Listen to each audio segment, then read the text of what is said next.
আসসালামু আলাইকুম। কেমন আছেন সবাই? আশা রাখছি ভালো আছেন। আজকে একটি নতুন ভিডিও নিয়ে এসেছি, টুইল কাপড়ে কিভাবে টাই ডাই করবেন। তো আজকে আমি দেখাবো পিলো কভার মানে বালিশের কভারটা কিভাবে টাই ডাই করেছি, এবং পরবর্তী ভিডিওতে থাকবে চাদর কিভাবে আমি টাই ডাই করলাম। সহজ একটি ডিজাইন, যারা নতুন বাসায় বসে বিছানার চাদর বাটিক করতে চাচ্ছেন তাদের জন্য আজকের এই ভিডিও। তো কাপড়টি কিন্তু আমি বাঁধার আগেই ধুয়ে নিচ্ছি, কারণ টুইল কাপড়টা খুব সফট, সব ঠিক আছে, কিন্তু তারপরেও আমি কিন্তু এখানে লিকুইড সোপ দিয়ে কাপড়টিকে মানে দুইটা বালিশের কভার ধুয়ে নিচ্ছি। তো যেহেতু চাদরের দুইটা বালিশের কভারে তো 1 গজ কাপড়ই লাগে, তো 1 গজ কাপড়ই ধরেন এখানে। তো ধুয়ে নিয়ে এই যে বেঁধে নিলাম। তো একটু ভিডিও মিস্টেকের জন্য বাঁধার ভিডিওটা আমার কাছে নাই, করতে পারিনি, এবং খোলার ভিডিওটাও নাই, কিন্তু আমি বেঁধে দেখাবো আপনাদের কিভাবে এই রঙটা করেছি। তো এখানে 1 গজের জন্য আমরা সাধারণত জানি যে আধা তোলা ভ্যাট রং লাগে। তো আজকে আমি নেভি ব্লু ভ্যাট রং ব্যবহার করছি।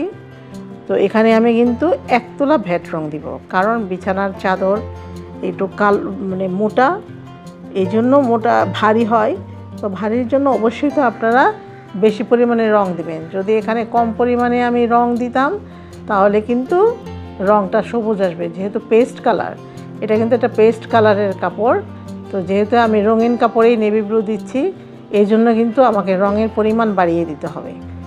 তো এটা খুব গুরুত্বপূর্ণ একটি টিপস, অবশ্যই সেটা মনে রাখবেন। তো এইভাবে করে আমি প্রায় আধা ঘন্টা রঙে রেখে দিয়ে, আরেকটি বিষয় হচ্ছে এই যে অক্সিডেশন, বাতাসের সাথে কিন্তু এই রঙের একটি বিক্রিয়া ঘটে। তো আপনার রং করে উপরে রেখে দিবেন প্রায় 1 ঘন্টা। তো এটা খুবই গুরুত্বপূর্ণ, যে কোনো রঙের সাথে সাথে ধোয়ার দরকার নাই, এভাবে রেখে দিবেন। তো বা আধা ঘন্টা রেখে দিলেন, তারপরে ধুয়ে নেবেন ভালো করে।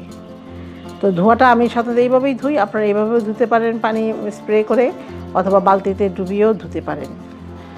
তো ভালো করে ধুয়ে নিয়ে, তো দেখুন আমার ডিজাইনটি, এবং ডিজাইনটি আমি কিভাবে বাঁধছি সেটাও আপনাদের মাঝে আমি দেখাবো। আমার সাথেই থাকুন।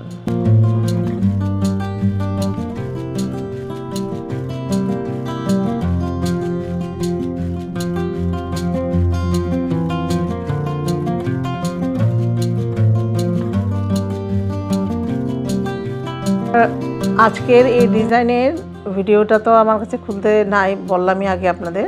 তো দেখুন একটি পিলো কভার খুব সহজভাবে কিভাবে আপনারা টাই ডাই করবেন। এই যে প্রথমে 2 ভাগ করে নিয়ে, এই যে আমরা যেভাবে ভাঁজ করি সেম এভাবেই ভাঁজ করে নেবেন। এই যে ভাঁজ করে নিয়ে, এই যে মাঝখানে ধরে এই 2 ভাঁজ করেও নিতে পারেন ইচ্ছা করলে, আবার এরকম সোজা করেও করতে পারেন। এই যে এভাবে দেখুন, এই যে দেখছেন, এভাবে করে ধরে জাস্ট মাঝখানে মেটে বেঁধে দিয়েছি, অথবা আরেকভাবেও করতে পারেন, যেমন এটাকে আর একটু ছোটো করেও বেঁধে নিতে পারেন। এই যে এরকম ছোটো করেও বেঁধে নিতে পারেন। তো এভাবে না করে এভাবেই করেন তাহলে, বা ভাঁজ করে নিতে পারেন, যেভাবে ইচ্ছা কুচি কুচি দিয়ে নিতে পারেন, বা সেলাই করেও করতে পারেন এখানে, বা কোনো একটা কাঠের টুকরো দিয়েও ভাঁজ করে বেঁধে নিতে পারেন, যে যেভাবে করা ইচ্ছুক। তো আমি এভাবে করে বেঁধে নিয়ে, এইভাবে করে বেঁধে সুতা দিয়ে খুব শক্ত করে বেঁধে নিব। তো আমার ভিডিওটি যদি ভালো লাগে অবশ্যই সাবস্ক্রাইব করবেন, লাইক কমেন্টস দিয়ে সাথে থাকবেন। আর একটি গুরুত্বপূর্ণ বিষয় হচ্ছে, এই যেহেতু আমরা যে কেমিক্যালগুলি এখানে দেই, এই কেমিক্যালগুলি কিন্তু রং করার পরে খুব ভালোভাবে ওয়াশ করতে হবে ডিটারজেন্ট দিয়ে। কোনো লিকুইড ডিটারজেন্ট হতে পারে, বা আমাদের যে কাপড় কাচার গুঁড়া সাবান সেটাও হতে পারে, অথবা আপনার হুইল সাবান, যে কাপড় কাচার যে বল সাবানগুলি পাওয়া যায় ওইটা দিয়েও হতে পারে। ওই দিয়ে কিন্তু ভালো করে এই ভ্যাট রঙের কাপড়গুলি ধুয়ে নেবেন, বা সালফার কালারের কাপড়গুলিও ধুয়ে নেবেন।